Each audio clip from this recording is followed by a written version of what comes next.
Earlier this week, crypto icon Anthony "The Pomp" Pompliano appeared on CNBC's Squawk Box to talk about Bitcoin.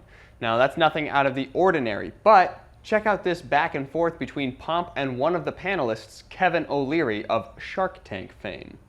Right? It's not personal opinion. It's not somebody else's opinion. The math suggests that it is non-correlated to negatively correlated to major asset classes. How much of your own dough is in it? Yeah, over 50% of my net worth is in Bitcoin, and I don't plan to sell it. I forbid that. That's insane. You forbid that? That breaches everything about diversification and investing. That's crazy. How much of your net worth is in the stock market?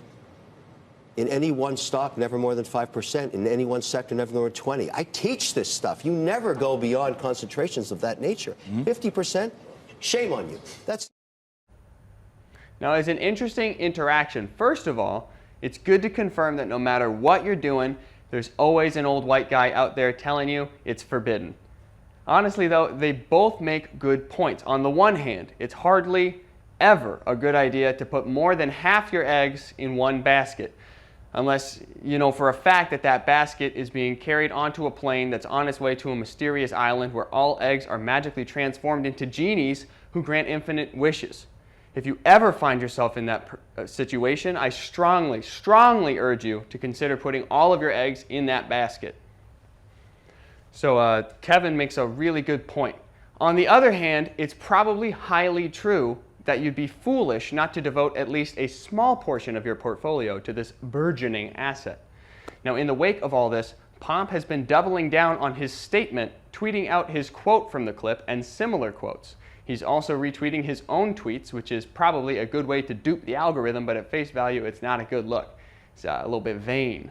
Now, all of this has me thinking, with the Pomp appearing on more and more panels, debates, lectures, and conventions, it seems as though he's becoming the poster child for the Bitcoin movement. But is he the right choice? Now, the Pomp is known as a co-founder of Morgan Creek Digital, which is an investment firm focused on blockchain tech. He's well-educated, he's well-spoken, and he can keep his composure when a 90-million-year-old rich guy tells him that what he's doing is against the rules. Now, by all means, a reasonable candidate for the position of Bitcoin representation is he, but are there others who could do the position good? Others like Greek-British Bitcoin evangelist and advocate Andreas Antonopoulos, for example.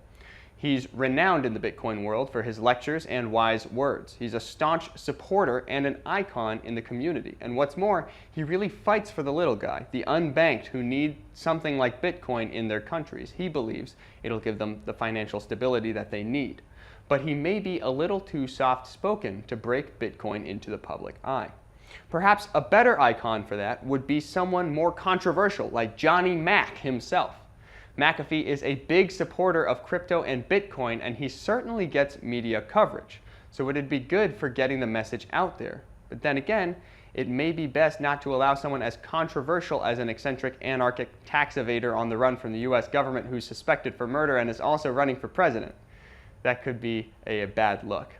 So it seems like for now, Pomp's our man. But will that change? What do you think? Is there a better candidate for the front man of Bitcoin? Let me know. I'm going to be over there looking at stuff on the internet. BLOCKTV, keep it locked.